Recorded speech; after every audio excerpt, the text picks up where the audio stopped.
You know, the CIA World Factbook in 2015 lists at least 118 countries in the world with a total fertility rate, or TFR, below the replacement level of 2.1. This includes, very sadly, our host country of Georgia, which has a dying TFR of 1.76. Despite this glaring fact, however, the United Nations, no less, continue to scare us of a rapid population growth.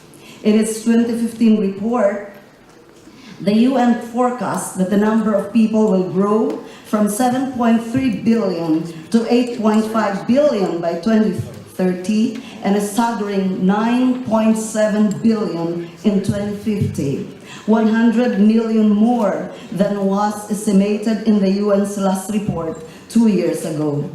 The UN study sparks fears of population explosion, despite experts telling us that there is trouble in long-range population projection and that there is no reliable method of predicting fertility levels, as anything can happen in between generations.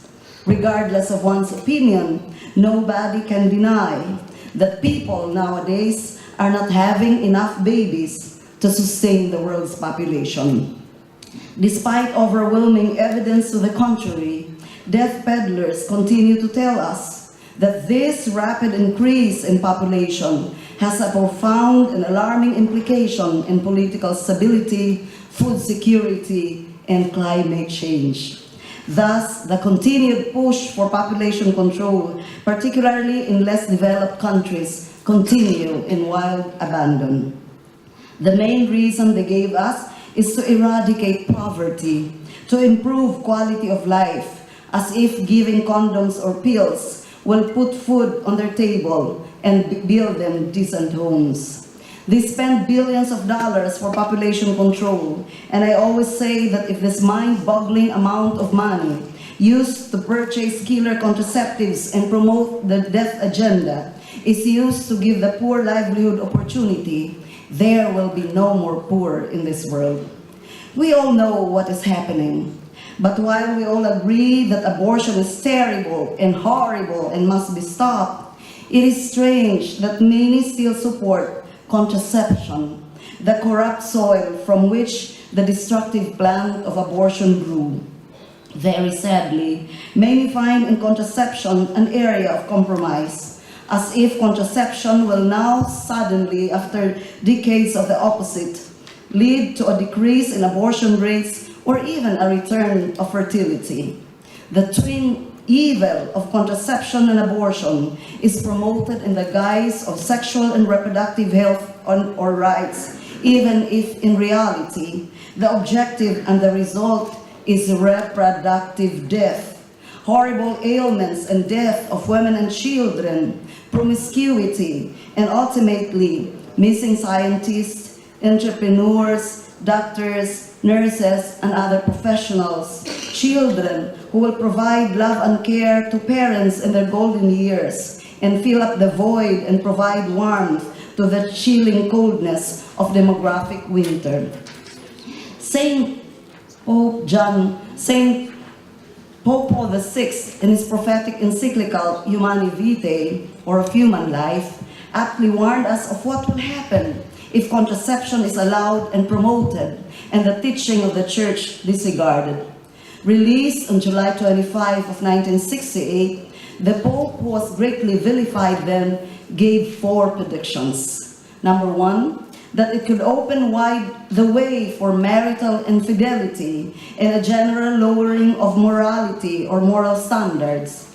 Not much experience is needed to be fully aware of human weakness and to understand that human beings, and especially the young who are so exposed to temptation, need incentives to keep the moral law, and it is an evil thing to make it easy for them to break the law.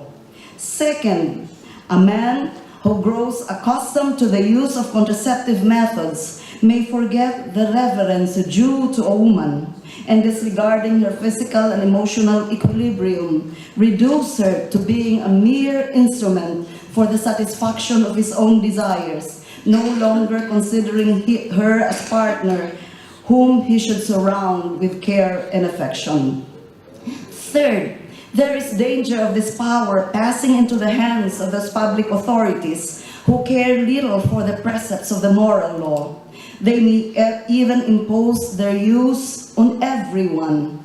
It could well happen, therefore, that when people, either individually or in family or social life, experience the inherent difficulties of the divine law and are determined to avoid them, they may give into the hands of public authorities the power to intervene in the most personal and intimate responsibility of husband and wife.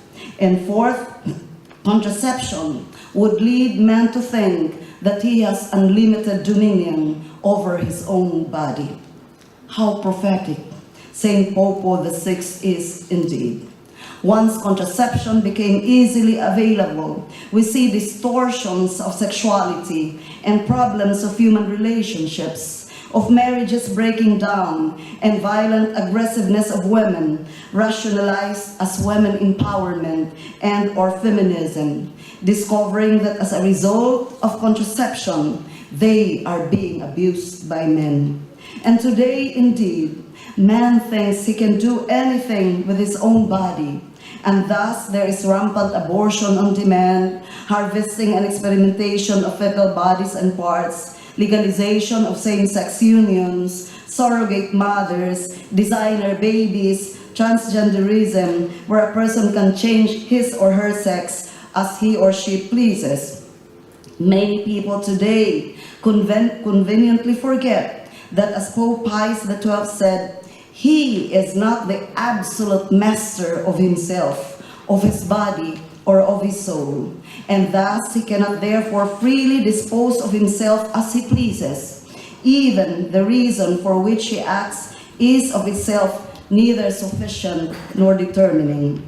As Saint Pope VI says in Humanae Vitae, we must accept that there are certain limits beyond which it is wrong to go, to the power of man over his own body and its natural functions, limits, let it be said, which no one, whether as private individual or as public authority, can lawfully exceed.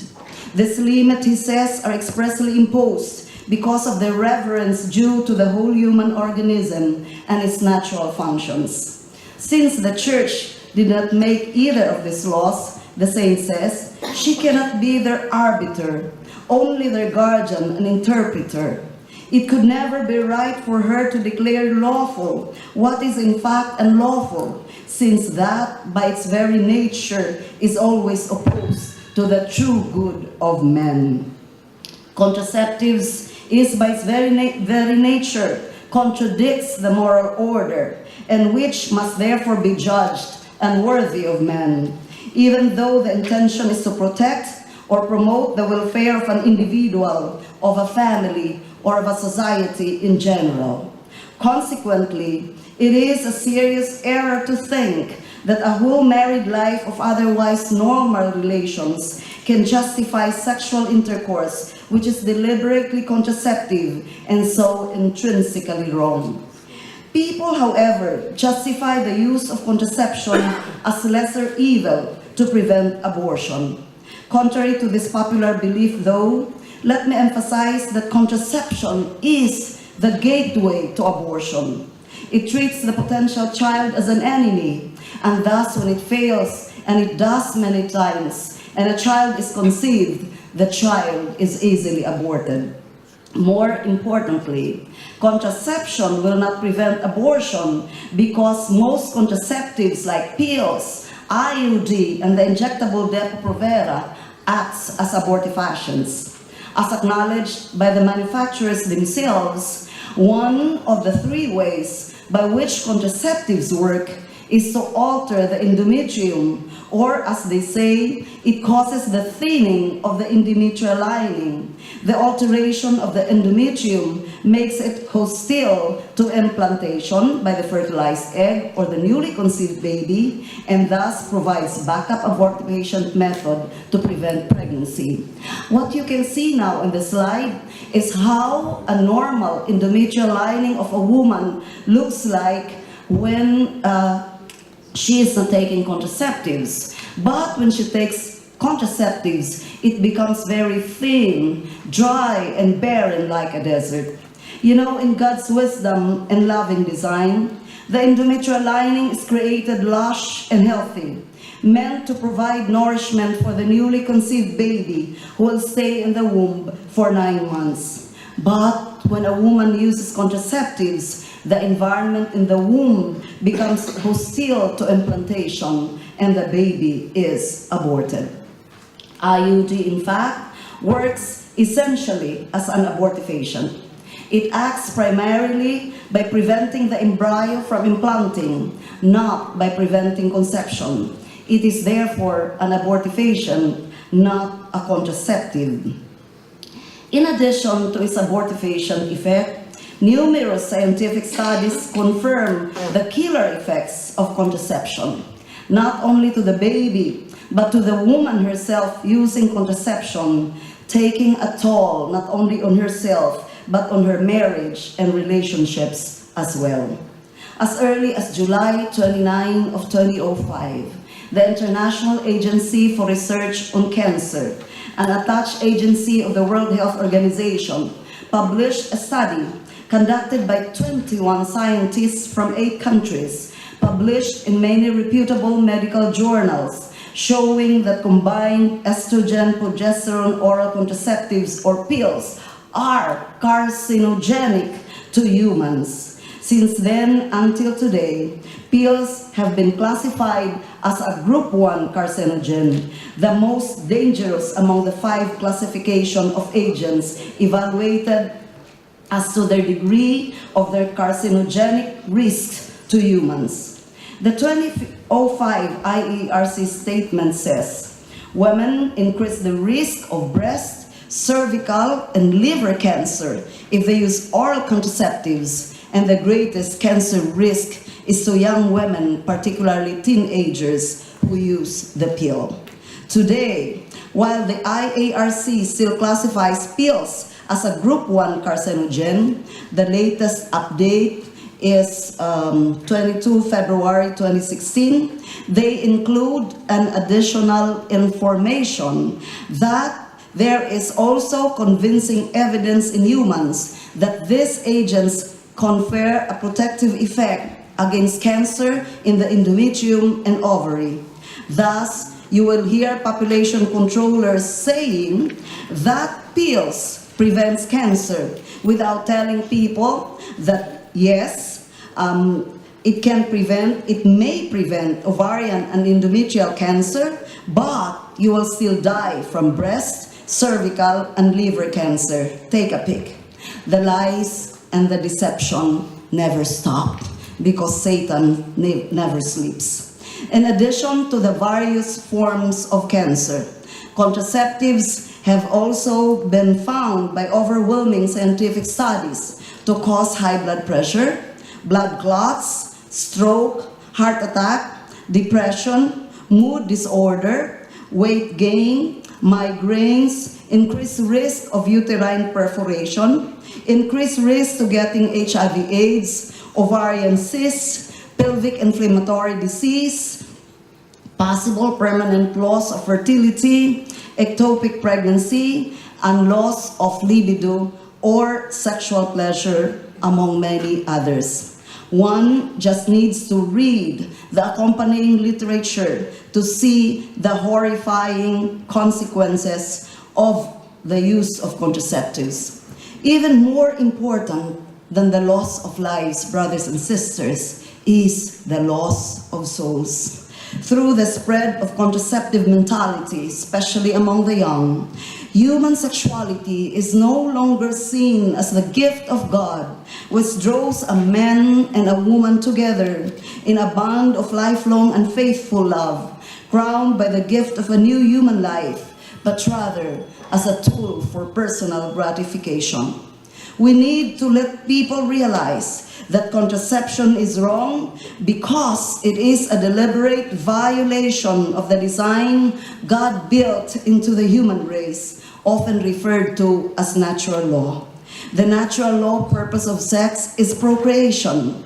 The pleasure it provides is an added bonus from God, intended to offer the possibility of new life, while strengthening the bond of intimacy, respect, and love between the husband and the wife. The loving environment this bond creates is the perfect setting for the nurturing of children. Correcting this contraceptive thinking is essential to the advancement of the culture of life. Thank you very much, and God bless our families. Thank you.